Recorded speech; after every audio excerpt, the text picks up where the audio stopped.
Yo, just a meathead out here. Straight out of Kyber. Representing the casual obsession out here, you feel me? Listen.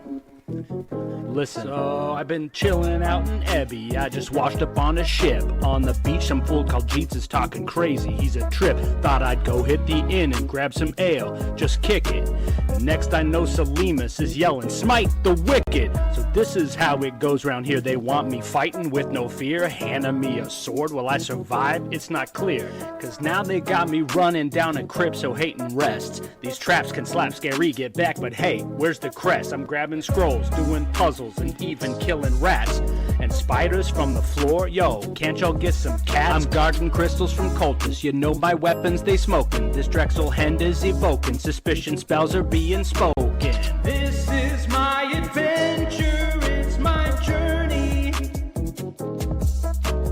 All my trainers out here got me learning. With some gold I paid a friend called Byron. Monsters come around here, that boy Wylin in Korthos. Yo man, who really runs this place around here anyway? Mayor? What? Coin lords? Huh. I guess if they're paying, I'm playing, you feel me? Shoot. Hey, welcome back to Fixer Upper, the show where we talk all about builds. This week we have Flameshade and Tydal with us, both from the Casual Obsession. Actually, we borrow Flameshade. He is the successor, helps organize a lot of the guild raids for Homeboys. What's going on, guys? Hello. Hey, good evening. Alright, so today I've asked these guys to come on to talk about favored soul builds with me. And I guess before we jump in, just at a high level, why would you ever play a favorite soul? No, I'm kidding. Everybody knows I love clerics, but looking at the unique abilities, there has to be something that's special about favorite soul that really sets it apart, right? Yeah. Absolutely. Yep. There's a couple of really key abilities that they have, which we can get into later, that I utilize some of the abilities in more than just the healing aspect, even though that's the primary effect. So we can talk about that when we get to enhancements and such. And I think one of the biggest benefits is, people will see, especially if they see, a high level favorite soul running around versus a high level cleric, is a massive difference in spell points, which typically gives you more flexibility with casting spells and making sure you're not running out other abilities. So something we can obviously discuss a little bit later on too. Yeah, I know when looking at building a healer build, there's kind of the three main healing classes. You have clerics, you have favored souls, you have druids. You can make a bard that has some healing abilities. Alchemists get some healing abilities. So there's a lot of healing abilities in the game, but really, if you're going to sustain a raid group, you need some really dependable heals, and Favored Soul is one of the classes of choice that healers will default to. So the build we're looking at tonight, Flame, this is actually something that you came up with, and how many lives does it have? 0. It is a first lifer. So this is a first life character. You can get the 32 point build. I think you can do that with the ETR now, right? I don't know because I don't even have that. I know you can do it with an LR. You can do it with the LR for sure, yeah. Okay. Well, maybe start to walk us through the basics of the build. I do see here that you went human. Yep. Why did you decide that human was best for you? So for a low past life build, the extra feet would, before I started made some changes, there were very few feats that I had. I needed to fit in some of them that I couldn't fit in without that extra feat. You could go for a charisma one with my current build because I did make some changes, specifically for the spell DCs. But other than that, it's the extra spell DC, the extra skill point also helps if you don't have an intel tome. It's, I mean, yeah, I don't have an investment in the racial tree very much. You can see with that. And the other And benefit too is for free to play Hmm. people. Yeah, so I mean, obviously, you wouldn't have your Asimar, your Tiefling available, as a free to play character. So, human is a very good choice for a first life free to play. Maybe somebody who's just coming to the game and trying it out. now you play a favored soul currently in game title. What race did you go with for your build? So mine is Tiefling. So obviously I went with the Charisma route for mine. And the reason I chose Tiefling is as a caster, um, very few classes have the ability to strip a monster's or an enemy's immunity. So the reason I chose Tiefling is because in the racial tree, it actually has an ability called Scorch, and that Scorch ability will allow you to strip fire immunity for a brief period of time, allowing me to focus on fire spells. So not only can I heal, but I can also do some significant damage, and it allows me, with just minimal past lives, to be able to solo low Reaper level content at endgame, which is what I wanted to do. Okay. So, talk to me a little bit about alignment. Does alignment actually matter? I see you went lawful good here. Any particular thought behind that choice? I believe I'm actually lawful neutral. Um, so true neutral is the safest one as far as survivability goes, because there are a few effects that do apply based off of your alignment. There's a couple of enemies that have on hit effects that do damage if you are lawful or good or chaotic, but there's not any enemies that do anything to just true neutral, at Very least true. not currently. Yep, very true. And the choice, if you were to go maybe a splash of something. So obviously, I know a lot of people I've seen run around with like 17 favored soul and 3 paladin. Then that would obviously lock you into lawful good if you're looking to play a more defensive or tanky type favored soul build. Now, looking at your stat block over here, obviously you're prioritizing charisma. Do favored souls have to be based off of charisma? Nope, you can choose wisdom or charisma. There's no functional difference as far as class features go, but there are some other features that are more leaning towards one or the other. Uh, the brief ones would be wisdom gets more for pure healing because wisdom obviously is the skill. There's the stat for the skill heal, which gives you spell power, but it also has a lot more benefits for defenses. You get will save. The raid filigree that you can get for a wisdom has defensive bonuses, that kind of stuff. So you're more defense bonuses for wisdom, in my opinion. Charisma, especially as a caster, you get more bonuses for your spell DCs, spell power, etc. The raid filigrees, there's two of them instead of one, Yep, which very gives you important. more for your DCs, which Yep. is one of the main things to consider if you're trying to do any sort of offensive casting. It gives you a little bit of spell points, but favorite souls rarely have issues with spell points as a pure healer. Yeah, So, great points there, Flame. Definitely. I mean, that was one of the major differences that kind of took me towards the charisma route. Was the ability to get +8 to my stats using 4 filigrees versus wisdom only having 2 +2 filigrees.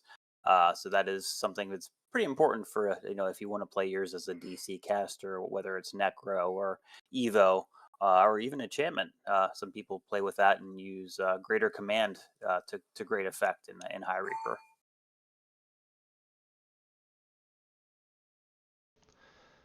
so looking at you going with charisma for this particular build, why was that the best option for you there? So this build was actually a balance between three different things. I wanted to have good heals, but I didn't want to overinvest. What I mean by overinvest, I didn't want to have to the point where every single spell that I'm doing is doing more healing than the person is going to be having hit points.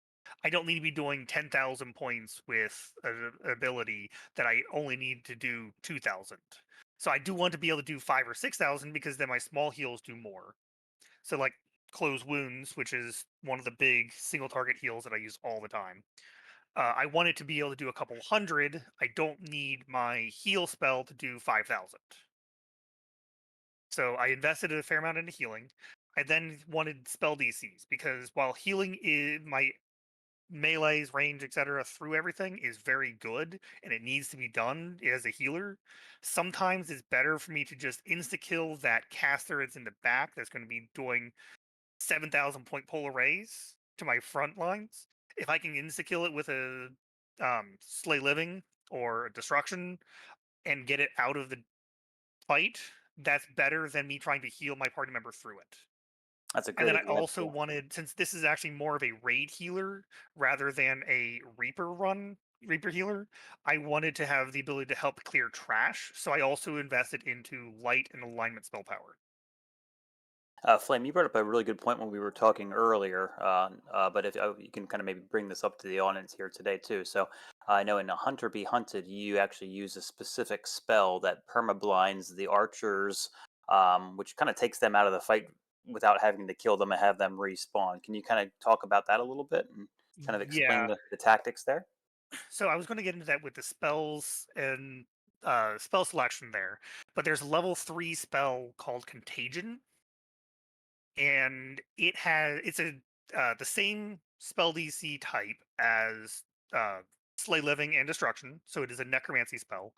It has a multi-selector, which means that when you click on it, it has a couple different options. The one that I use all the time is called Blinding Sickness. That one is a um, strength damage and blinds the target if they fail to save. The the advantage is there is no duration. If they fail to blind, and they will get periodic saves, is like every 30 seconds or a minute they get a save. But until they save, they are permanently blinded. They never get out of being blinded. With for archers, most archers, if you blind them, they stop shooting, they stop doing range attacks, and they will just melee attack the air in the direction of whatever they were targeting at the time. So definitely a way to make a massive impact on a Mhm. raid if you can take a lot of the mobs out of it. So you're only focusing on maybe one target instead of a bunch of tiny little targets then. That's especially important in things like Hunt, where the archers will respawn periodically. So if you do that, they don't have to worry about them respawning because they're permanently blinded, and you can just ignore them rather than having to halfway through the fight they respawn and they start shooting the healers and the casters that are squishy in the back. You can prevent them from happening halfway through the fight, which can prevent a wipe. Perfect. Okay, so a little bit of crowd control with your blindness spell, a little bit of DC casting, and a lot of heals. Now, if you were going to make a healer build and you specifically wanted to be that healer slot, um, do you normally recommend going all in on the heals? So heals, and if you're just going for a pure healing slot and you're not willing to do anything else, I would say go high investment in healing, survivability, and at least a moderate investment into DCs. Drop the light alignment. Those three are the ones that I would focus on in priority. And very good point. Do you have a specific enhancement tree then you would go with Flame? Or is there one in So, particular that would work as a well? healer Mhm. for raids, I would strongly recommend Beacon of Hope.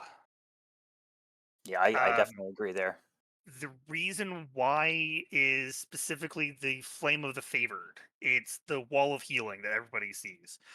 I Yeah. used it for both a static healing, so like, hey, the tank is going to be staying still. I can just drop it on them. They can get healed every few seconds for the entire 30-second duration. But there's also a lot of utility in terms of saying, hey, all of you that are going to be running around, come to this spot so you can get healed. It is a Yeah. great way of corralling the party into the same spot for heals and etc. And we'll get into And those specific enhancements. We're jumping around a little bit. So Yep. let's bring it back to just kind of the high level choices that you're making. If you were going to go say pure healer build, you would want to focus on a few different things, right? So typically when I think of building a pure healer, obviously your spells need to land. I tend to think of the abilities to remove debuffs from the party members. So, for instance, you mentioned you're a DC caster. In um, Lord of Blades, when you kill the hounds and you get those nasty puddles on the ground, Break Enchantment actually removes those. Hmm. So you can prevent those effects by having a high enough DC. And we'll talk about your specific stats later. Um, in playing this build in raids, how comfortable are you taking this into higher level raids, or what's the highest difficulty you'd really feel comfortable healing with this particular build? Probably at R1, at least with the amount of Reaper points and filigree slots that I've got. R1 is about the highest that I would suggest. It doesn't have the survivability to be able to go higher than that. Are there changes that you think you would make? Trying to do maybe a first life, would you add maybe some paladin levels or something else to make it more So survivable? I would just drop the alignment. If I was trying to go for purely focused on a raid healer for high difficulty raids, I would drop the light alignment. I would keep at least some amount of the DCs because that does still help. But then I would just drop the light alignment. That's a lot of my gear and feat changes would be made. I would focus more on survivability. Survivability would go from second to first. Healing Okay. would go from first to second, and DCs would stay third. All right, that makes sense. Okay. So let's get into your feats and let's kind of walk through that. So it's a display error. So I'm using version 2.0 of the tool, and if you haven't seen Meacham's update, version 1 of the DDO Builder tool is no longer being supported. It is updated as of what update are we on now? Are we on 68, 67, something like that? I don't know. This is my build that I made a couple of months ago, which was before he did the update. So So it's my updated file is up. up until Mythjanor, and then it's not going to be supported after that. Moving forward, if you want all the latest gear, you want the new effects, the Sun and Moon Augs, all of that's getting added into version 2 of the DDO Builder tool. So please download that today if you haven't already. Um, so for whatever reason, it doesn't show this first feat, which is enlarge, which is essentially going to double the range of your spells. And why do you like to take that? Because you want to be able to heal people that are across however large distances. There's a lot of raids. I think one of the biggest ones as far as like areas that you can see Fire and Thunder Peak, being able to heal the tank at both of the dragons when they're on the opposite sides of the map. There's a couple places you can stand that can heal both of them at the same time. So just being able to heal at a long distance is a huge help. Yeah, I would second that and say, I mean, almost on any healing class, regardless if it's a druid or cleric or favorite soul, enlarge is pretty much a must-have if you plan on playing a healer at end game and or raiding. It's just something that's just going to make your life a ton easier, and it's going to make the raids a lot more successful if you can hit the heals that you need to hit without running around and delaying. Would be a critical heal.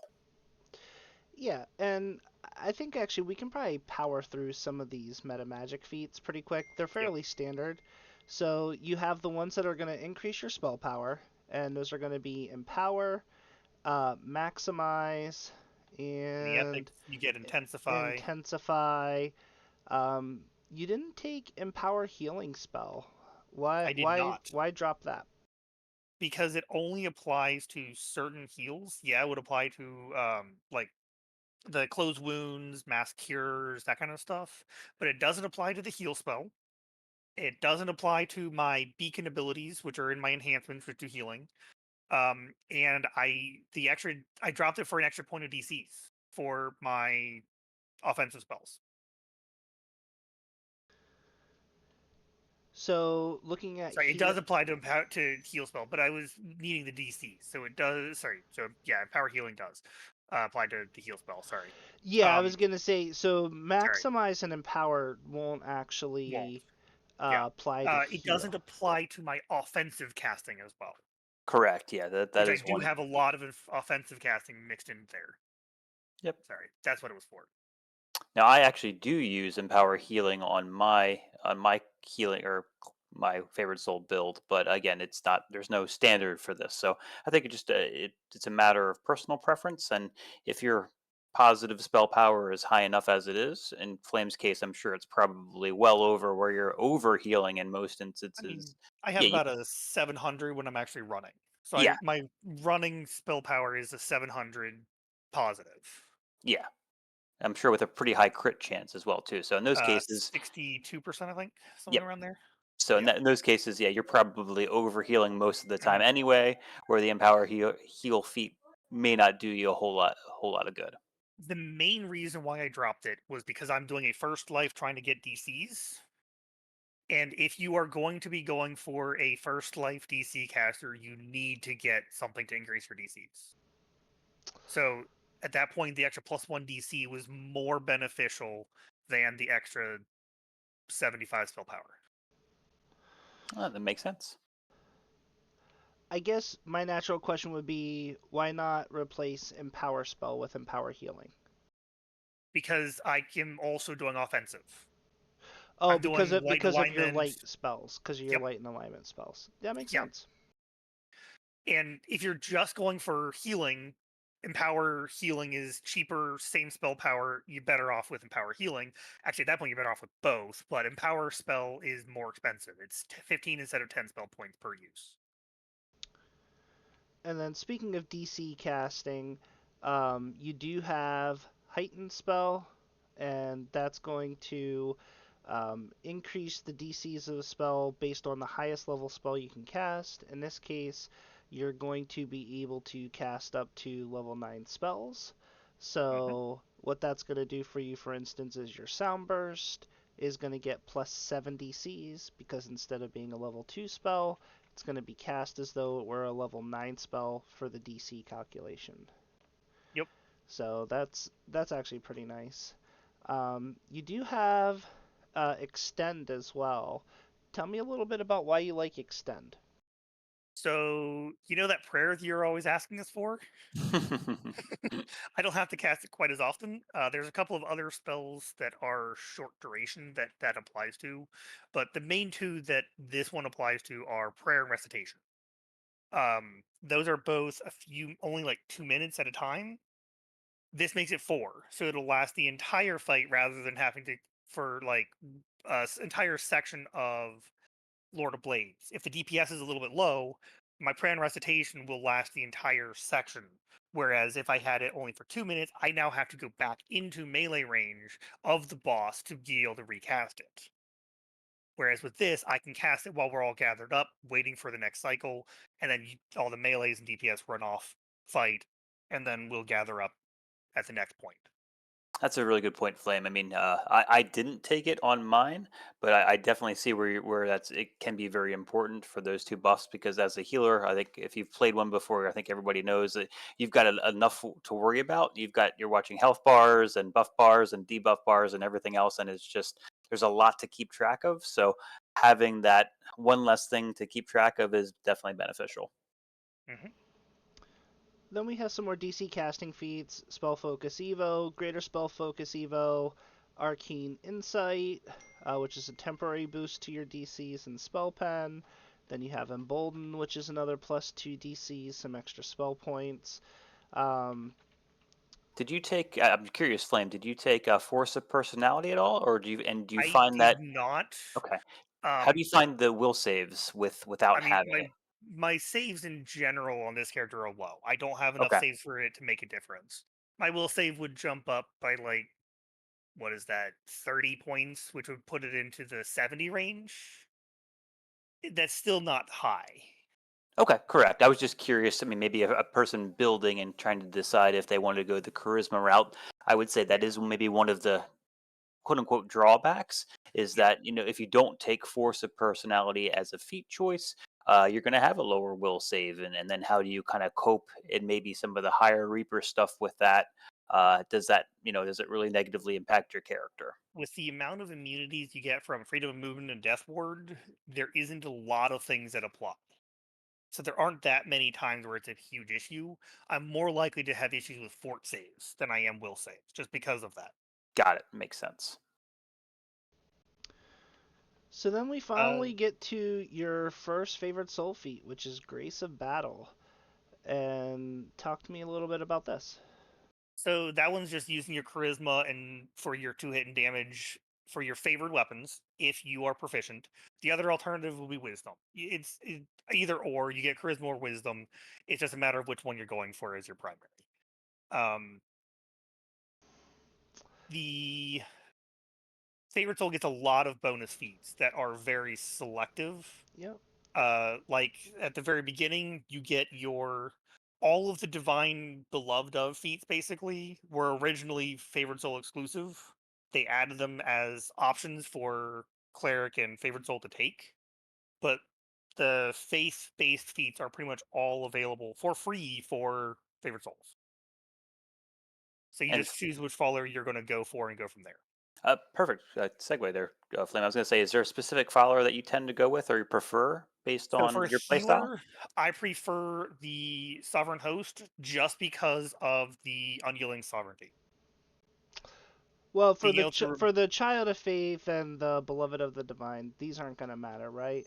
But those are based off of you're talking about the deity feat. Yep, the Correct. Yeah. deity. Yep. Yeah.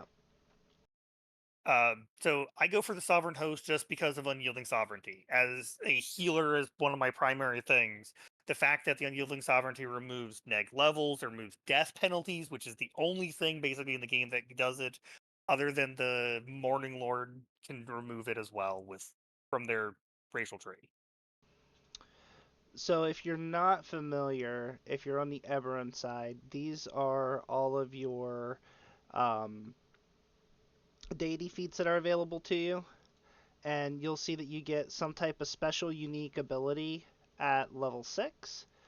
And so, for instance, with Sovereign Host, he's referring to this ability, Unyielding Sovereignty, which is a great ability. It removes ability damage, neg levels, almost every single condition. But the big one is it removes your death penalties.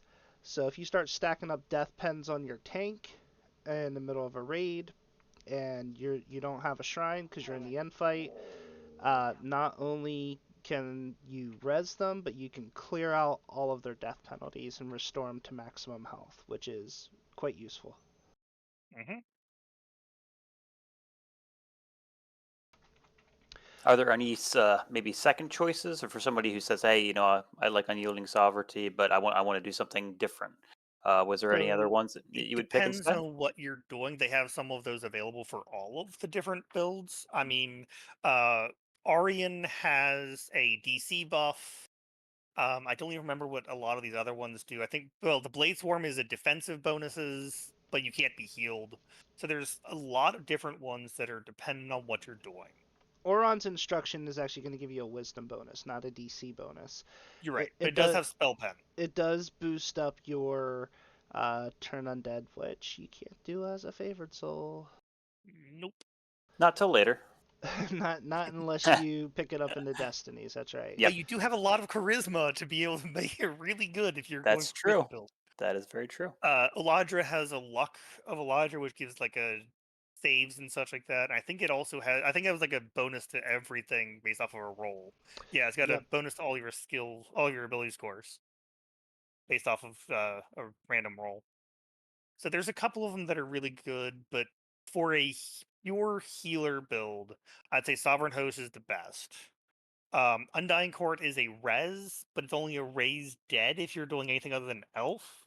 It's a true res if you're an elf, though, which is actually a really easy way of getting an early raise dead clicky. So there's a couple of them that are dependent on if you're doing leveling or at endgame. I think for a favored soul, it's a no-brainer. I think you go Unyielding Sov on a Yep. healer. And I think on a cleric, there's a strong argument for Auron's Instruction because if you're using Turn Undead, Even but if you're also being whiz based and getting those extra DCs is nice. even I if you're agree. not, the cleric can get Unyielding Sovereignty as a enhancement in their Enhancement, right? actual Yep. enhancement tree. So they Yep. can actually either have two of them, or they can go for one and have the Aryan for the spell DCs. And we're not talking Which, about clerics, but yeah. they are on separate cooldown timers, so it is Nope. nice to have both. Yep. Alright, so Favorite Soul is also getting these energy absorptions. You can choose from all Mhm. the energy types. You went fire, cold, electric. I think those are Yep. solid choices. Why not acid? So acid will be the fourth one. There's just they are really powerful, but a lot of them are pretty rare. I think the only really big one that I can think of as far as like end game right now for consistent acid is the second boss in Hunt. That's the only I- one I can really think of that does acid damage right now. and I But think the there's only, plenty of them for fire, cold, and electric. I agree with you, Flame. The only thing I would say is, I mean, if you do plan to do a lot of High Reaper Hmm. playing, I mean, the stuff there's the Pixies in the new Vecna chain are very, very good at casting. What's the acid dot? I can't think of what the name Dragon is Bolt, right. Black Dragon Bolt. Black Dragon Bolt is one that usually cast on you by Iron Golems, but there's another one that does both poison and acid and can take up very quickly. Okay, And yeah. yeah, and if you're doing High Reaper, if there's no one else to be able to heal you, it's a very easy way to die. So that would Mhm. just be one thing I would point out. But again, it's a very specific circumstance in which that happens. Yeah, but I think that they also cast some mixture of cold and or electric as well. So it's kind of a catch-22. Alright, so the next big ability that jumps out is this Stout of Heart. This is going to Yep. give you 4 hit points per favorite soul level and 2 per epic or legendary level, so that's going to work out to, what is that, 80 plus another 40, so 120, soon to be 120, 124, 120, or 130 or so. yeah, somewhere around Yeah. like 128 at 34, so that's pretty good, right? Yep. Very nice boost. Yeah, The other absolutely. alternative will be spell points, but you have so many you rarely run out, I think I just did the especially at worst legendary. math of my entire life, so somehow I doubled the number because it would be 14 times 2, which is 28 plus the 80, right? So Yeah, 108. 108. 108. Yeah. Man, that The other that alternative was will be that spell was on points. stream. Somebody should clip that as the worst math worst math I've done off the top of my head ever. All right, go ahead. Sorry, Flame. The only other alternative would be extra spell points, which, first of all, I already have over 5,000 spell points. I don't need more. But on top of that, the spell cost reduction that you can get at 30 plus is high enough that the extra spell points isn't going to make a big difference.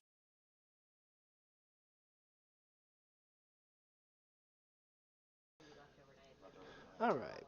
So, looking at going past some of these other spells, you do get the Sovereign Host damage reduction, which is gives There's a you. bunch of different options. You basically get to choose one damage reduction, 10 points.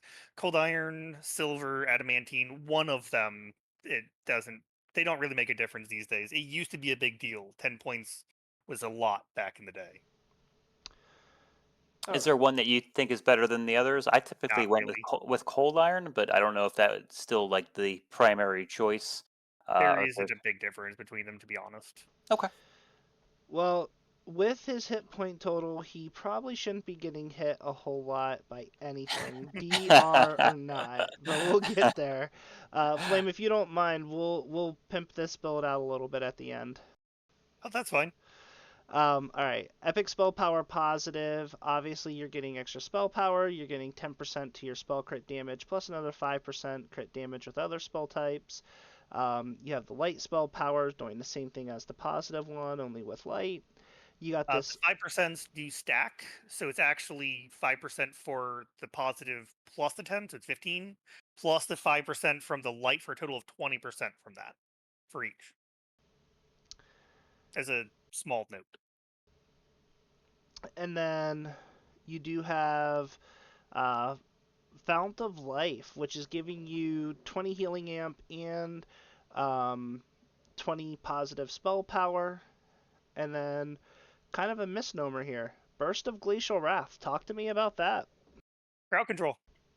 It's an Evo DC crowd control, so I have a lot of Evo DCs because all of my light alignment stuff is based off of it. So, and my implosion, so I have a lot of evocation bonuses. So Burst of Glacial Wrath is basically just a free crowd control effect that I can just throw out. I don't put any of the spell power bonuses on it. I ignore maximize and power, etc. But I throw quicken, I throw embolden, I throw the DC increases, and I just focus on making sure that the enemies stop being able to attack for a few seconds. And then you have the Scion of Celestia. This is again going to fuel your evocation spells. It's going to give you those positive crit damage. It's going to give you positive spell power. This is also going to give you a big boost to your hit points. And you finish out with a legendary toughness for another 100 hit points. So, like 25% of your hit points is coming from these 2 feats right here. I'm exaggerating, but you're getting a lot of hit I mean, points. you're not far off because you haven't seen it yet because I have a bulwark 10%, so it's actually a little bit. It's not that far off. It's about 20%. Okay. All right, we're gonna see what we can do here. I don't know Favorite Souls as well as you, so maybe this is great. But all right. So if you're just going for survivability, I definitely dropped a lot So because that was my lower priority. Wordtusk says gear can help with acid absorb as well as sonic. Mm-hmm. So that's actually true. And let's switch over to enhancements. Yes. So not a whole lot, just getting the action boost to spell power and 1 point of charisma out of the racial tree. Then I'm gonna skip over your 2 favored soul trees, come over to Feydark because you're also not getting a lot there. You're basically getting 5 universal spell power, 5 force spell power, and you're getting 100 spell points there. So not a whole lot out of your universal tree. By and large, most of your points are in these 2 trees, Mm-hmm. and I want to spend some time in Angel of Vengeance. Tell me about this tree. What do you like about it? What are you getting here? So you can see at the bottom let's talk about the cores really quick. First of all, the first core I get 1 spell power for universal spell power and 2 spell points for every point spent in the tree. So that's for the 30 plus points, that's already 30 plus spell power and 60 plus spell points. Spell points again isn't the big deal. Spell power is. Um, I have. I do not use the Aura of Menace. I will just say that right now. If you are not trying to be a tank, do not ever turn it on. It causes way too many issues. You pull aggro, you trigger stuff when you're not supposed to because it will trigger stuff through floors, etc. It has a lot of issues. Uh, the big thing to go here are the first one, the fourth one, and the fifth one. The Archon is every 2 seconds it gives me basically a free Nimbus of Light.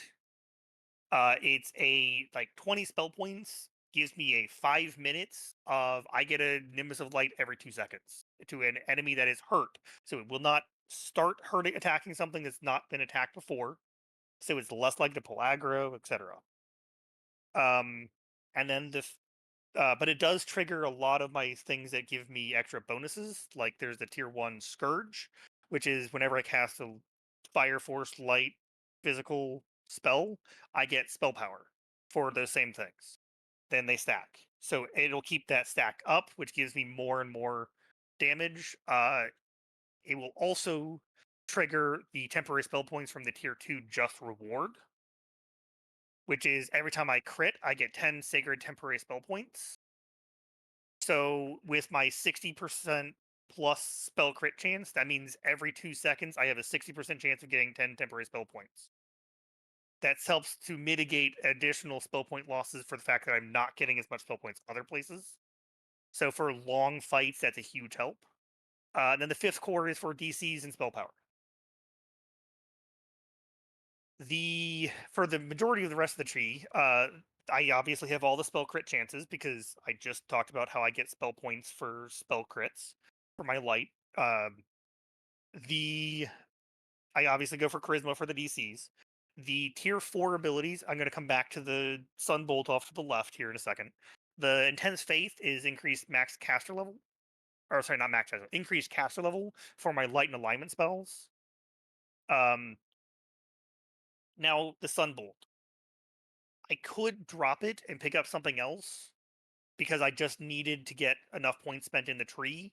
But there's a couple things. One is it gives me a damaged clicky, which I do use for clearing trash and raids, etc. But the other thing is it's an SLA, which means that I can throw all the metas on it. But there's one thing that SLAs are overlooked so many times, and that is they work even in anti-magic. When you are quelled as a divine, you can still throw your offensive SLAs or healing or whatever. If you are Madstone Raged, you can still throw spells if you are using SLAs. You cannot use your regular spells, but you can use SLAs. So that's Awesome. basically all the stuff that I have in there. So basically, Angel of Vengeance is what's giving you the ability to be effective with your light spells, to be able to put out some damage in addition to putting out some healing. Yep. All right. And then talk to me about Beacon, because the Beacons are one of the signature. I mean, you're getting most of your unique favored soul goodies out of this tree here, right? Yes. So let's talk about the cores here really quick. Well, let me go over some of the basic Okay. stuff, because I'll just do those really fast, and then we can dive into some of the really special stuff. Perfect. So you're basically getting 8% crit chance. You're getting some extra spell points. You're getting the extra charisma for your DCs.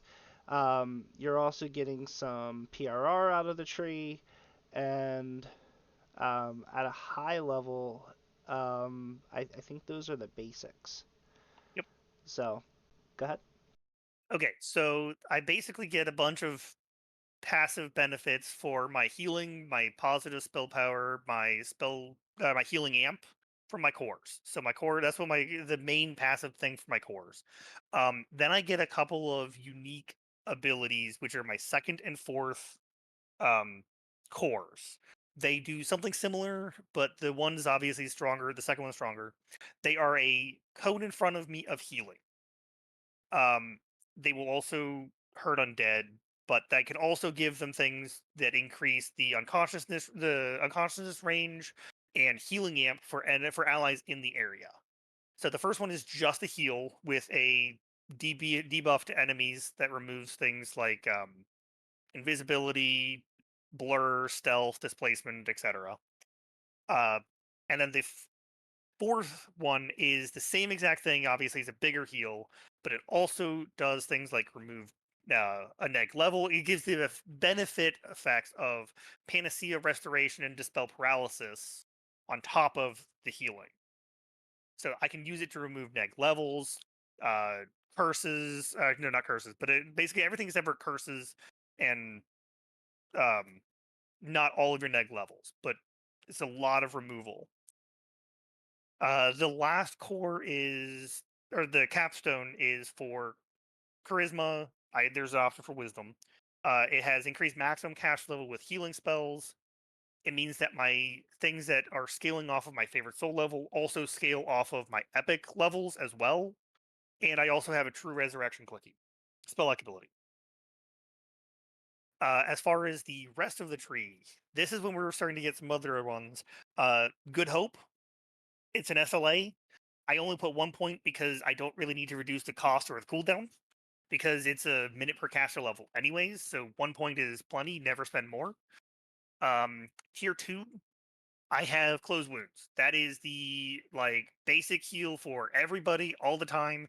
If you have somebody that is not down by 2,000 hit points, if you're only down by 200, you can pop it. It's a 1 second cooldown, so it's the fastest cooldown of any SLA in the game. It is 2 spell points. You can throw all metas on it. It is the perfect quick heal for anybody.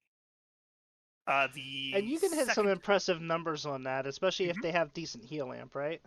Yep. The base number for that I've seen get into over 1,000 for people who have good healing amp. And I get a crit, I can easily hit 1,100 points of healing on a 2 spell point 1 second cooldown. War Tusks is right. He says closed wound saves a lot of lives on hardcore. Yep. Because it is also as fast as being quickened. Actually, it's faster than a quickened heal spell or cure spell without having to be quickened. The second ability is more for somebody who I don't know. The the Hope for Inspiration is I give bonuses to their skills. I mostly use it for trappers, or if I'm not sure if somebody's going to be able to make a talking skill check. If they have to open up a window and do like a bluff check. Mm-hmm. A good example would be the Dryad when you're trying to do a bluff check at all 4 of the Guardians. Yeah, so these beacons, these are the like thing that people are looking for from a favored soul to add to the party, right? hmm So One the of the biggest ones. That and the Wall of Healing. so the first one is a bonus to your skills. What's the second one here? The second one is to your PRR and MRR. The third one is to your melee power, range power, and universal spell power. So it applies to all offensive or healing. So you can actually cast it on your other healer to make them hit a little bit harder. And then the last one, which is the only one you cannot keep up 100% of the time on at least one person, is a sacred bonus to your critical threat range and multiplier for 20 seconds. Uh, all 4 of those are a 20-second duration, with the first 3 only having a 6-second cooldown. There is no cost for any of them, so they're all free. So every time you use them, you're not going to be losing your spell points every time you do them. So And they are on separate cooldowns. if you wanted to, could you fully stack all your beacons on just one person? Yes. And you can keep all 4 running simultaneously. So that's pretty nice. Yep. I also grabbed the Might's Reward Charisma in the tier 2s because that just gives me a bonus based off of my Charisma modifier to my positive spell power. So lots of bonus spell power. That gets me from about a 660 to over a 700 positive spell power for my standing spell power. By the way, War Tusks is mentioning something great. These beacons are sacred bonuses, so they hmm stack with all the Bard inspiration bonuses. Yep. The only one that I can think of that doesn't stack with something else that I can think of right off is the Hope for Success, the critical threat range and multiplier. I believe that the Paladin's holy weapon is a sacred bonus to the same things. Oh, That's the only one I can think of that for Holy doesn't stack. Sword. Yeah, and actually, there's a couple of other spells that they have that also give sacred bonuses to these other things. They have a melee power one, and a melee power, range power, and then they have a PRR MRR one. Um, I personally go for the Raise Dead spell like ability in the top corner, top left. For when you're rezzing people in the party that you don't like. More of because for when my true res is on timer, I can raise somebody, and then I will usually try to keep them targeted to heal them immediately afterwards. Or if we're doing it at the end of the quest, or when we're just not in combat. My I always main start with the complaint other with one. that as someone who's played healers extensively throughout the game is when you do that, people never take the raise right away.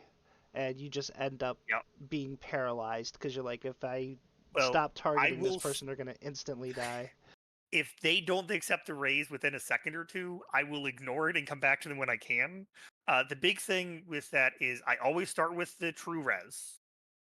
So if I'm going to be resing them in a combat where I know they're going to get hit 90% of the time right after they res, I don't even bother using it. But the thing is, I don't have as many spell slots. I only have 4 spell slots for level 5, and I have Slay Living, Break Enchantment, True Seeing, and Divine Punishment. So I don't have the slot for a Raise Dead. this saves me that spell slot, and it is one action point for a save spell slot. Cool. And then a couple last things that you get. You do get a heal SLA, right? And you're getting Undying Beacon, which is going to give people an extra unconscious range of 200. That's pretty nice for the tank, especially if you're Actually, putting the... 320 because of the capstone with all my levels, That's because the nice. capstone makes that stack into my epic levels. Yeah, that's nice. That's nice. Yep. And then the big one, the healing wall. We were talking about this a little bit Yes. earlier and some of your strategies with that. Yep. I call it the lazy heal button. It is. It is a lazy heal. It is not a lot of healing. Don't expect it to be able to keep up the party through a boss beating on them or champions beating on them. But it will give them healing every few seconds for the entire 30 seconds. As I said earlier, I use it for, hey, everybody should gather up here for healing, or hey, I want the DPS to be over here while the tank is over someplace else, so that way they're not going to be interrupting the tank. Like in Skeletons in the Closet, the tank is, we don't want to be looking at the tank. I say, hey, everybody stand in or around the wall of healing, facing along it. There's so many things you can use the wall of healing for. Being like, hey, gather up in here. If you're inside of it, you're going to get healed, etc. And as Wartusk says, it's a heal that will just constantly tick. It'll be useful even between your other heals. So there's a lot of places where it can be used both as a heal and as a guide for your party members. Alright, so let's switch it up. Let's head over to Destinies. And I see here, it looks like for Unyielding Sentinel, you're picking up Renewal, just some of the very basics here, getting some fort, getting some energy resistance, getting some extra hit points and defenses. You're going Draconic. You chose Electric here instead of Fire, or Yep. instead of Cold, even though you have Burst of Glacial Wrath. Why Electric?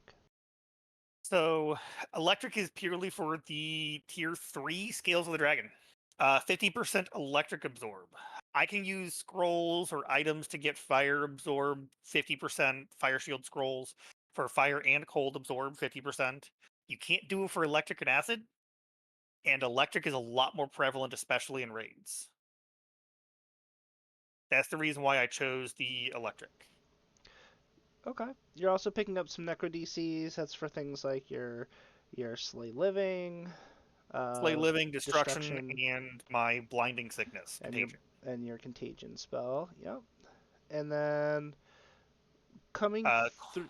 Go ahead. Cores is also important there because it gives you S2 materials, cooldown reduction, and spell cost reduction.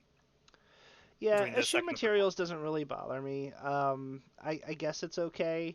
if Just you're on a first lifer and you don't have all of the extra bag space, it's a huge help. I can agree with that. Yeah. But it also is a cooldown and cost reduction. Then you're Okay. spending most of your time here in Exalted Angel. Exalted. Yes. And I see you took Holy Fireball instead of Chain Heal. Yes. So talk to me about this. So basically, I went full fireball for helping to clear trash. As I said earlier, this is a hybrid build. It's not a pure healer. I wanted to be able to help clear trash for the hard raids that I usually run this for. This is primarily for hard, occasionally up to low Reaper runs. Yeah, for low Reaper raids. So being able to help clear trash is more helpful than having yet another heal button that I'm not going to need very often.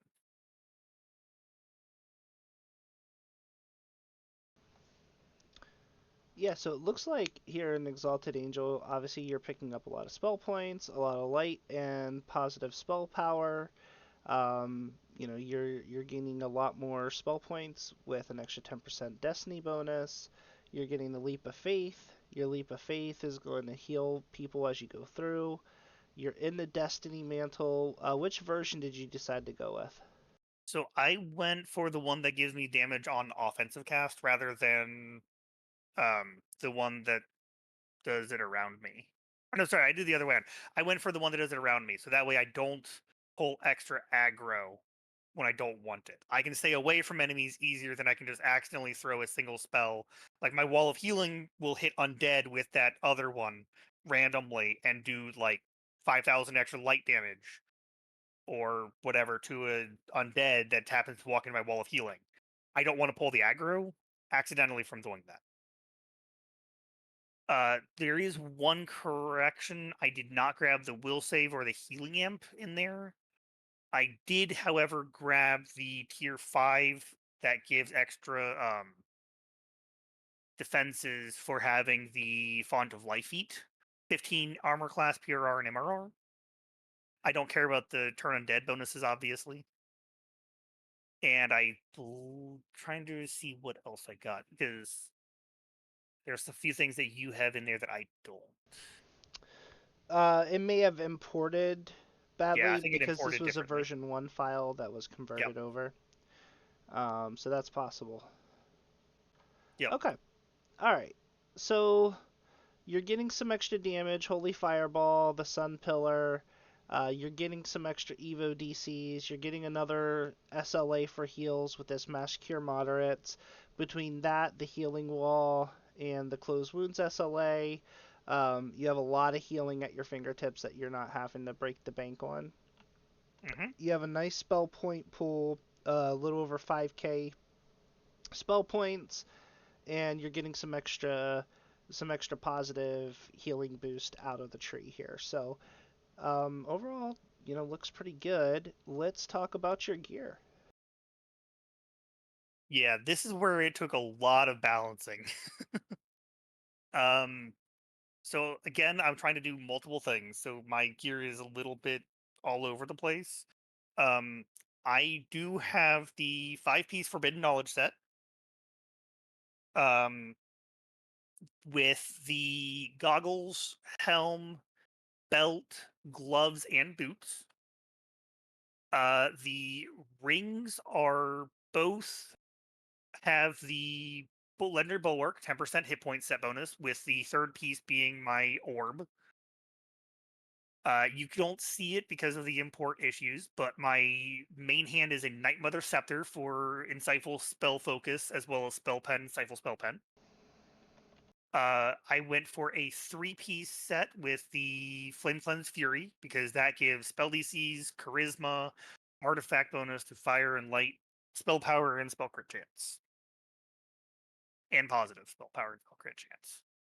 And then the last bit of stuff I have is the Elder's Focus set, using the Gem of Many Facets. My artifact is my Dino Bone Ring, which I don't know if it imported everything correctly, but it has blight bonuses, it has sacred spell DCs, charisma, and yeah, you can see what all is out there. I do have a lot of my augments in, because those did fill in a lot of stuff that I was missing.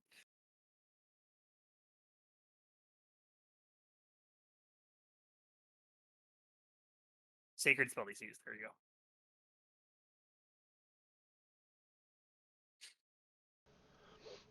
So when we go to your spells, Yes. and we go to look at your DCs, It's probably going to be a little bit low because I do have the artifact ones, but this is not showing me the DC unless I'm it should be under a separate tab.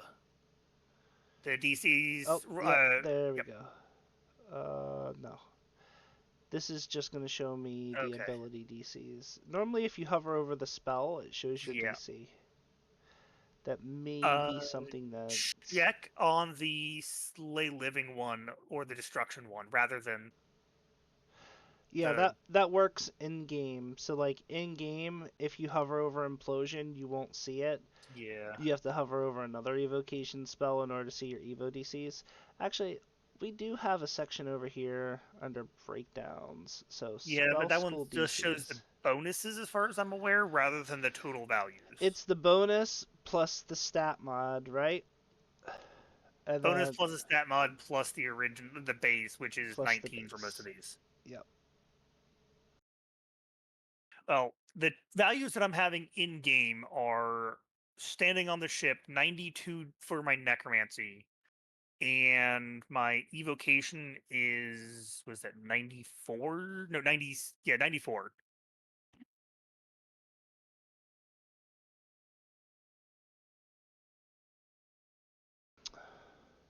Yeah, so it would basically be, because you have heightened, it would be 19 plus the modifier, and then that's your stat modifier, which in this case is charisma, plus the bonus.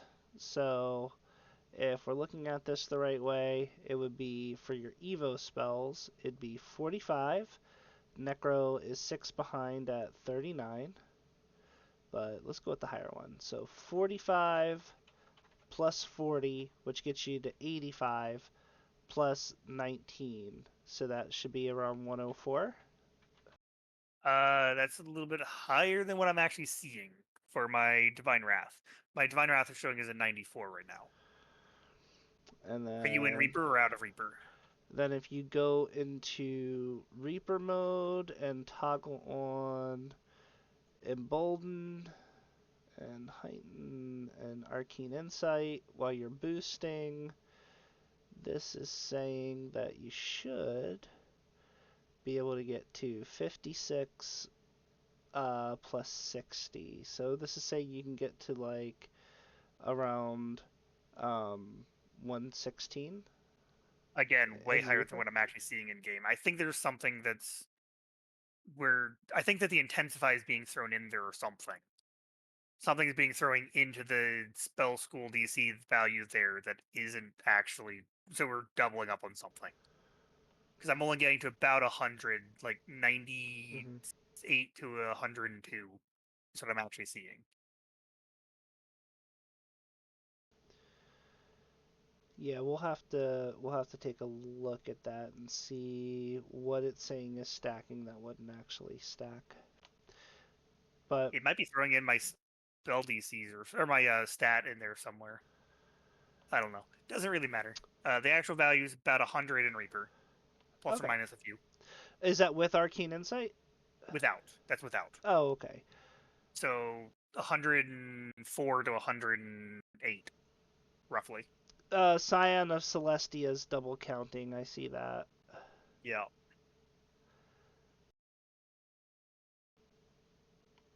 Okay. So this is getting you to a DC. What difficulty are you able to land that in? You said up to Reaper 1 in raids you can land your DCs? So my character's survivability is good for that. I am not throwing my DCs at everything and anything and everything. I am very targeted on what I'm casting. Um, so for example, I'm not going to be throwing my implosion when I'm in the middle of a bunch of ogres. They have high fort saves. It's not going to do much. But if I am in the back with all of the archers and the casters focusing on the tank, I can cast implosion, slay living, destruction, and those will land on our tanks if I'm hitting the right enemies. I think that I usually see about an 80% chance on my implosion if I'm hitting the archers and casters in the back, assuming they don't have the death ward effect. It's about a 60 or so percent for the slay living and such. So it still works pretty well even on R10s. Yeah, that's great. So this build is able to have some damage casting, some healing, um, some crowd control thanks to its DC casting abilities, also some insta kills, and how about maneuverability? I mean, you have a lot of good abilities here with Leap of Faith, right? Oh yeah, And I have Leap of Faith. I obviously have a 30% striding item, Featherfall, so I can. Uh, I am very used. I'm extremely used to holding the shift button to toggle Featherfall off and on. Especially as somebody who plays like a rogue assassin, that's huge for movement speed while sneaking. But that's so I'm used to doing these kind of things that change how I move to give me more or less movement as needed.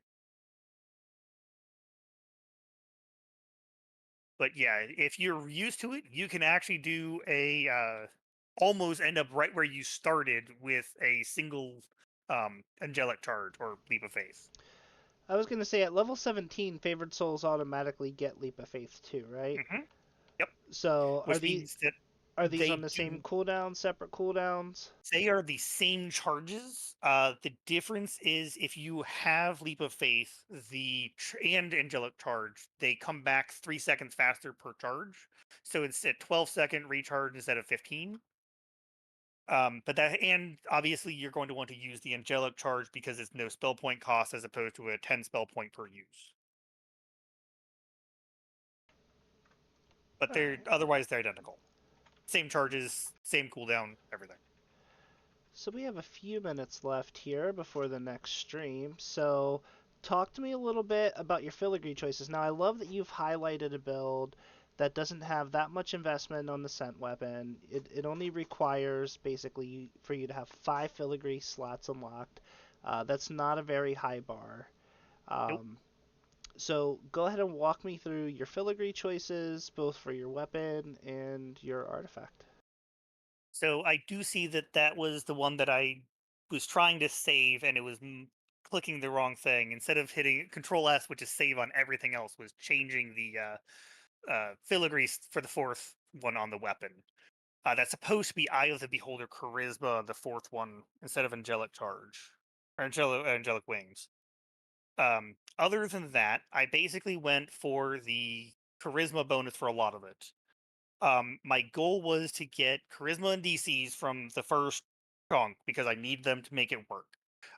So I went for the raid filigree charisma for both, and then I went for Otto's irrevocable power. I got spell power. I got 200 spell points, 5 MRR, and 2 dispel DCs from 4. Um, I think that fourth one might actually be a Otto's power something, but basically I went for 4-piece Otto's power, and then after that I started going for Eye of the Beholder. So that was my goal, was to just get a bunch of spell DCs, a bunch of charisma for more, and then that was all I had for filigrees. If you only have 5 in your artifact and 4 in your weapon, you don't have the flexibility to try to fill in a lot of stuff. Especially as a DC caster, you need DCs. Low past life, you need every point of charisma and spell DCs you can get to make your stuff land. And as this isn't even my primary build focus, which was basically balancing that and healing and offensive, I had to fit in as much spell DCs as I could and as much charisma to bump that up as well. So I basically just dropped all healing bonuses, etc., for just I need to make stuff land.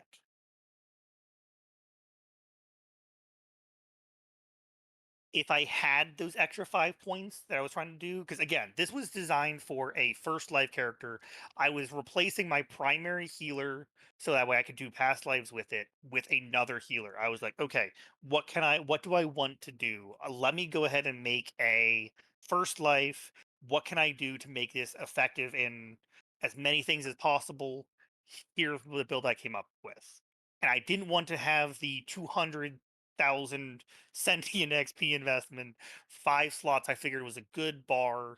It's a medium amount of investment, but it's not huge, especially given the amount that you get per sentient XP to number of slots. It's much better than trying to go for 7, 8, 9, 10. So one thing that's cool about the builder tool now, and one thing that I wanted to highlight here at the end, is just the ability to capture a build at various levels of the build. Mm-hmm. So like for this favored soul build, I could very easily see someone taking this thing and now, actually let me do one more. I'm gonna add another one. I'm going to catch up on chat a little bit too. Grace said she appreciated the healing wall and hound, so very good. Wartus said electric is used a lot all over DDO. Hardcore kobold shamans and hybrid builds can be better for some raids and quests. Yes, I agree. Especially depending on your group comp. A build like this, it may not be completely specialized in just one thing, but you'll have enough versatility to help fill in gaps if there are gaps in a party that you happen to join. So this build probably feels really good in pug raids, right? Yeah. Pug raids, or if you just aren't sure about the group, and even Reaper content. Again, like I can insta kill casters in the back, save the tank that only has 3,000 hit points. I can prevent them from getting hit as much. So there's a So lot of versatility there. I just want to show this off. If I right click the build,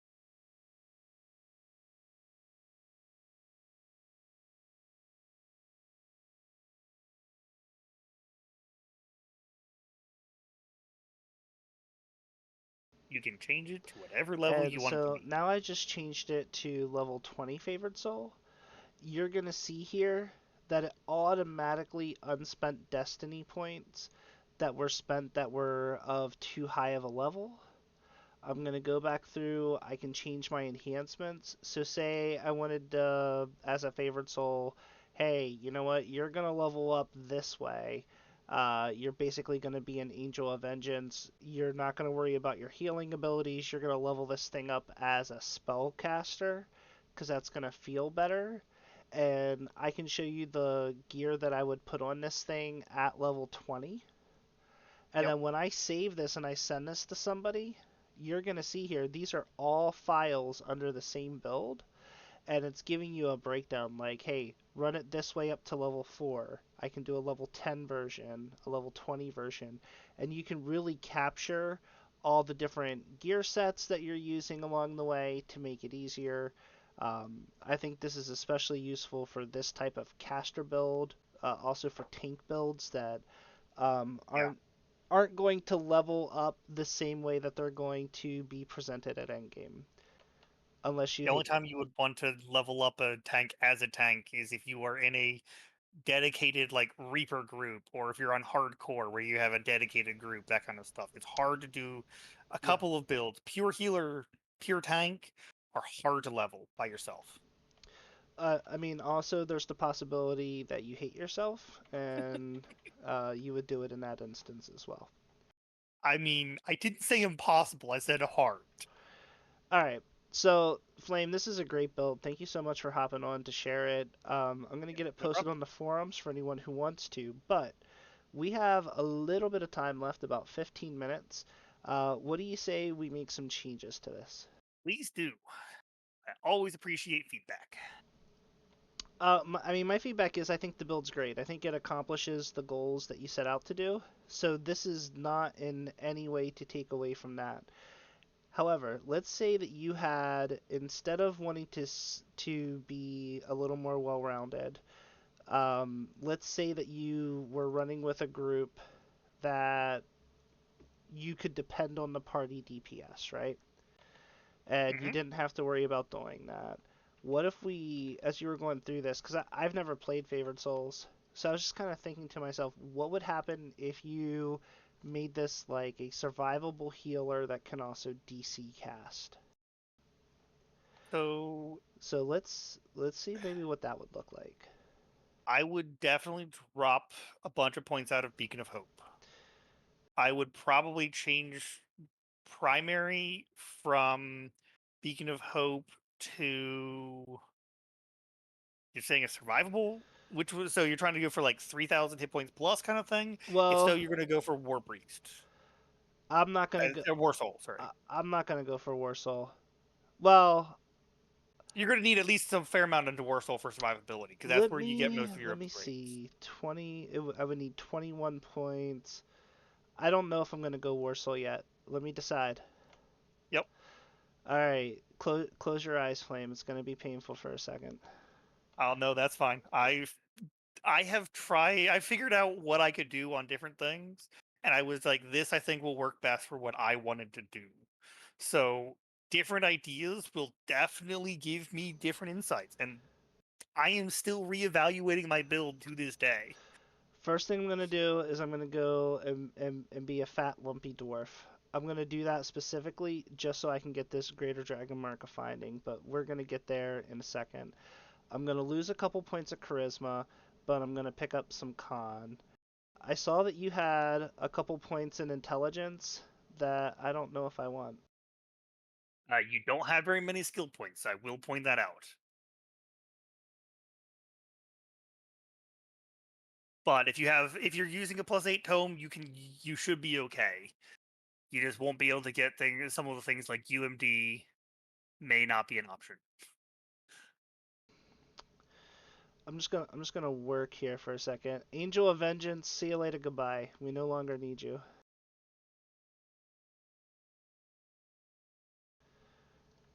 I'm actually gonna move Warsoul over, just in case I do end up getting to it. But I gotta switch around some feats first.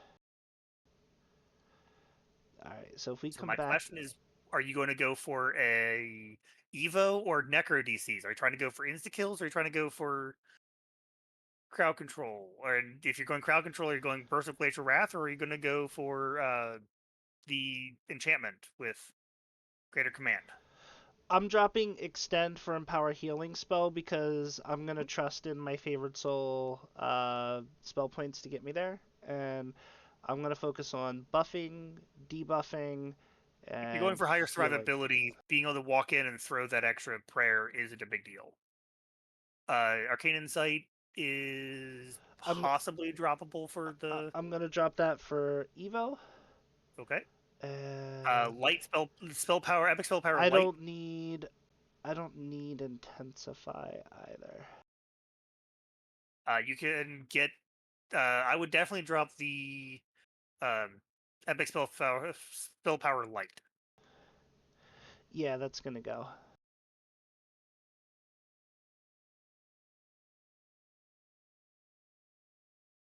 Toughness, elusive target are probably your best bet.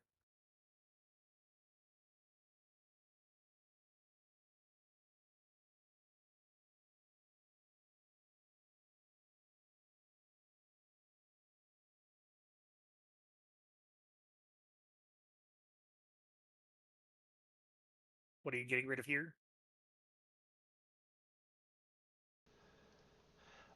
Burst. I would keep it. It's crowd control that's based off of Evo. So if you're going to have DCs as a secondary, that's basically what it's for. I'm just looking at what my other options are.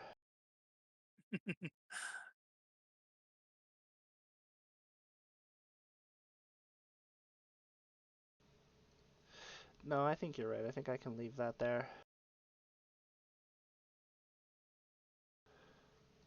I am going to swap out, because I picked up the Epic Spell Focus Evo, I am going to pick up an extra 3 Necro DCs, though. Yep.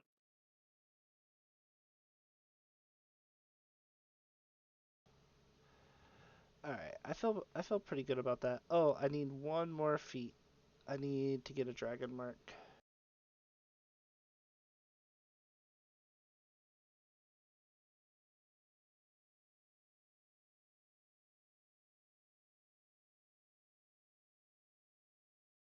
Your options are Empower or Empower Healing.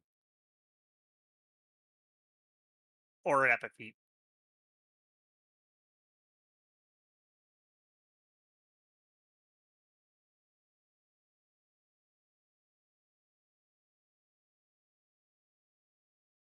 Arcane Insight's about the only thing that I can see otherwise, because it's a clicky. No, never mind. That's not even on the... Oh, no, that should be on the list. It might. You might have this option selected where you can only see Epic Feats in Epic. That'll be in the top left.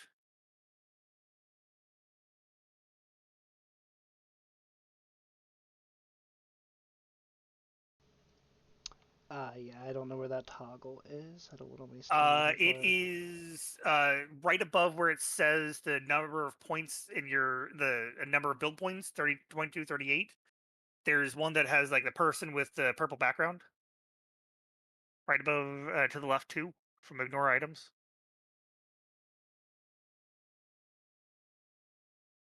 That should give you more options.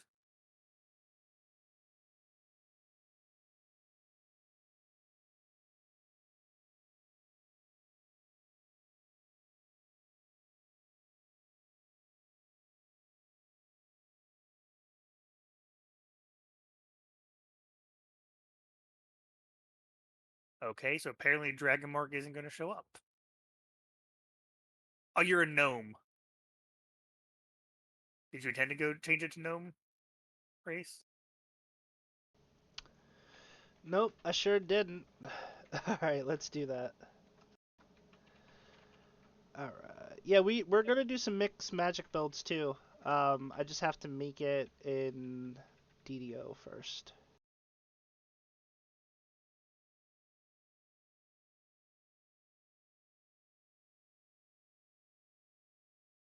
Nope, it's still not showing up.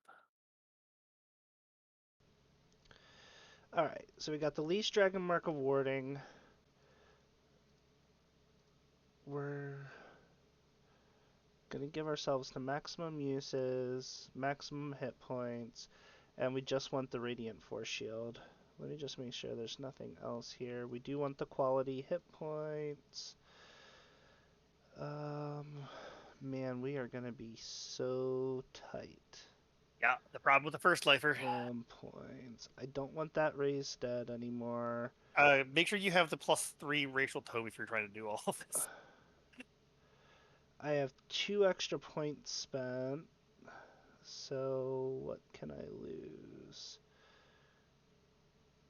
I'm gonna lose 2 PRR and 2 MRR in order to gain some more points. But that didn't quite put us where we need to be. So you're gonna have 2 universal points. There we go. That's the 21 that I needed. So now we're gonna go Warsoul. We're just gonna take hit points. Hey, look, we picked up that PRR right away again. Inflame is one of the most underrated abilities in the entire game, in my opinion. You get lots of absorb from it, and it's a huge DPS boost to the party. Gonna pick up some of the charisma that we lost there. Magic Backlash is actually a huge ability. 20% chance that enemies will be knocked down, with no save, by the way, is quite good. And we're going to pick up the hit points here. Does not have hit points. I am used to Cleric. They don't have the hit points in this tree? It's in the tier 5s. It's in the second. It's the second one from the right in the tier 5. Wait, what? Divine Champion, 20% competence to max hit points. They don't have the Sacred one. They don't have the Sacred hit points.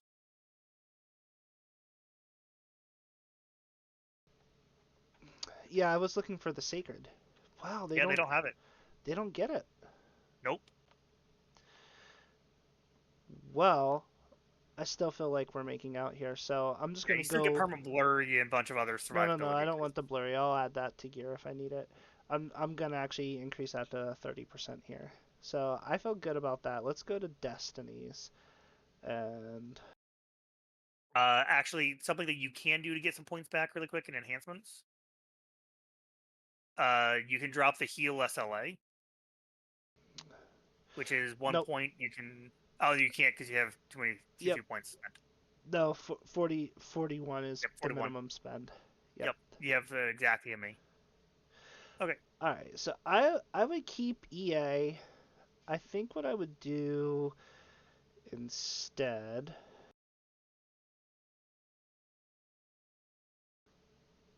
Going DCs, Magus is a good option. Shadow Dancer isn't a bad one for removing threat, but Divine Crusader has hit points.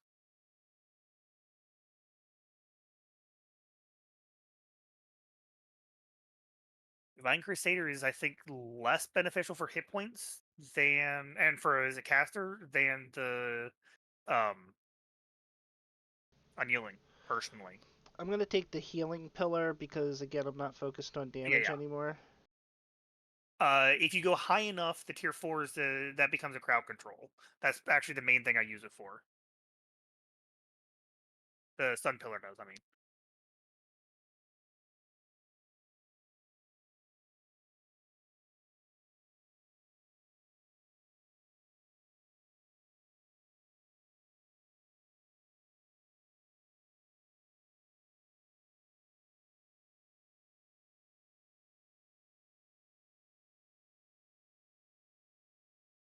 Mass Cure mod. Yeah, the Mass Cure mod is pretty indispensable. Especially since that's as an SLA that actually works through things like in what was it? Master Artificer, the construct that has the shield, the blocking magic shield, Yep. anti-magic shield, that actually goes through it, even though Mass Cure mod shouldn't. Mass Cure mod's only a level like 6 spell or whatever, or 7 spell. It's just underneath it, but the SLA there does work through it.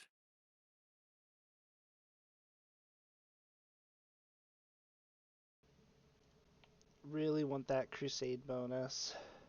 And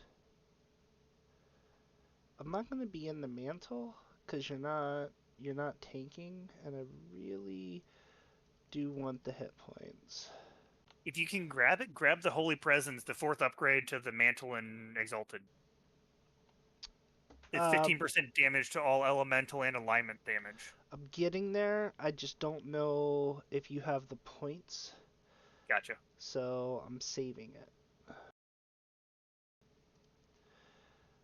Okay. Grab some hit points.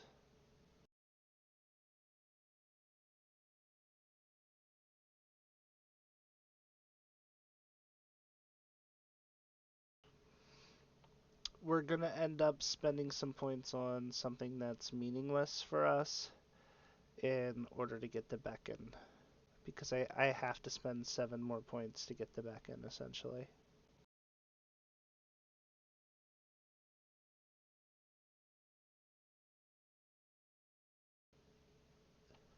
I don't think it really matters if we have a favored weapon. No. None of these really matter. I mean, I already have Longsword, so that one doesn't matter because of the thing, but that literally doesn't matter. Alright. I'm just spending points to spend points at this point. Yeah. I need one more. So we'll go here. I'm going to pick up Beacon Divinity.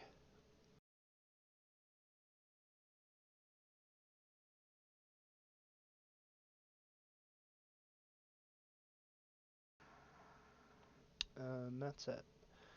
Alright, so we do have points left. You have 13. Let's go ahead and pick up more healing for the party. We'll pick up the next core.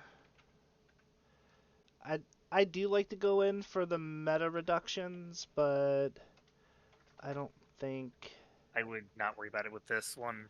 I don't think I'm gonna be able Magus to get or you probably go for Magus. I want you to. I'm not gonna worry about the healing ability actually. Man, I'm not gonna be able to get enough of the Necro boost like I wanted. Isn't there one that puts it lower in the tree?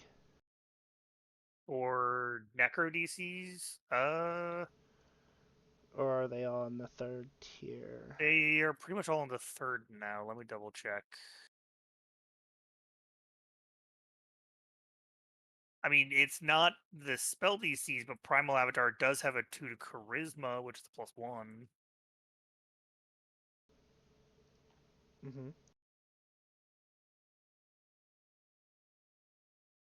That's the only one I'm seeing, though. Yeah, you know what? That is 100% what we're gonna do. And you can get some more positive from the Yep, heart. you can pick up a Rejuvi Cocoon, which isn't gonna be your best heal. There's the PRR MRR you lost. Now we can pick up the Charisma here.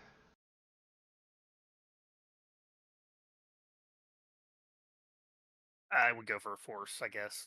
But it doesn't matter. Yeah. How many points do you have to spend? Well, I want to get to Evergreen, but I can't get enough ranks in Evergreen doesn't help unless you're in the mantle. Oh, that's right. You have to be in the mantle. All right. So then I don't want to spend some of these points then. Okay. At that point, I would actually grab the SLA ability because it's an AoE around you. Well, no, it's a mantle one, but the second one isn't a bad option. The one that's because it's an AoE around you of healing. Yeah. It heals allies around you. It gives them like a rejuve cocoon, I think. Or no, that one just is a healing. Sorry, yeah.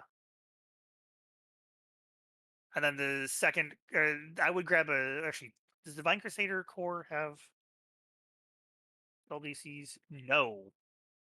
You want to get the last core in Exalted Angel because that's +1 to your spell DC. Yeah, I was gonna pick that up with the healing, and I was going back and forth on it. Yeah, I'm gonna it's I'm spell gonna drop DCs that you Reborn in can't get. Fire, and I'm actually gonna reduce the cost to maximize to make your spells go a little further. Yep. So I'd probably be looking at something like that. So overall, got you up over 2,000 hit points from what were you at before, like 16 something? I mean, the builder was saying like 1,600, yeah. We lost spell points. We'd have to look at that and see what we could do to boost How those much spell back up. points do you have? I mean, to be fair, that's plenty if you have the Ring of Spell Storing clickies, so you're good there.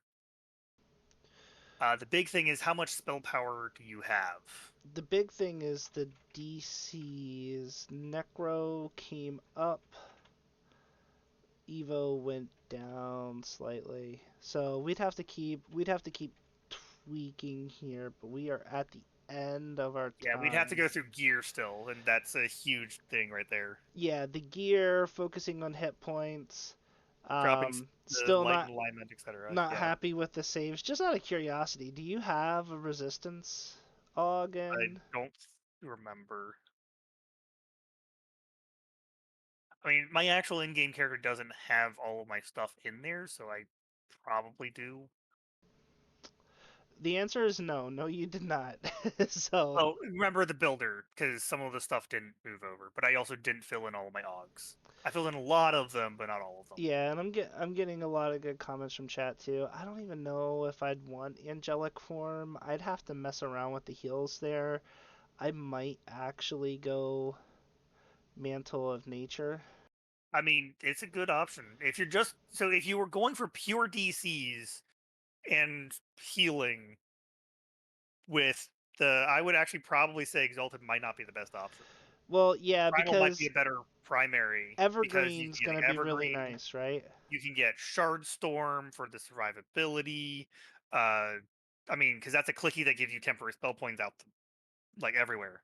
Um, you basically just lose a few things from Exalted Angel, but you can still use Exalted as your third tree, or you can go for Primal Avatar, or sorry, not for Primal, for Unyielding Sentinel for extra hit points. So I would probably swap over from Exalted to Primal. Oh, I know what we missed. We didn't. I didn't redo the filigrees. That's what I was building up to. I had a plan for the Yeah, filigrees too. So yep, that's the main place where we lost some charisma, DCs, which had a and DCs. yep. So it was a small increase in DCs, but it wasn't a huge one. The big thing is you are going to have to work on the gear and filigrees. I mean, send me the modified build and I can work on it. We can see about finishing it up and posting it on the same thread as the original one. Yeah, I'd be curious to see where we can get things to go. Hmm. And awesome. Well, Flame, thank you so much for joining me. Sorry we ran out of time in the middle there. If I have time to TR Griglock soon, I am going to take him through a wild magic build. It's a hybrid build. It combines three classes in unusual ways, but I want to play it before I share it, just in case it's nothing but a meme. So if you have a build idea or something you'd like to see, there is a forum post on the forums where you can go ahead and request a build. That's going to be it for this week for Fixer Upper. Once again, Flame, thanks so much for joining us and for sharing Thanks your for having favorite me. soul build with us. Yep, thanks for having me. All right, guys, have a good week. Talk to you soon. See ya.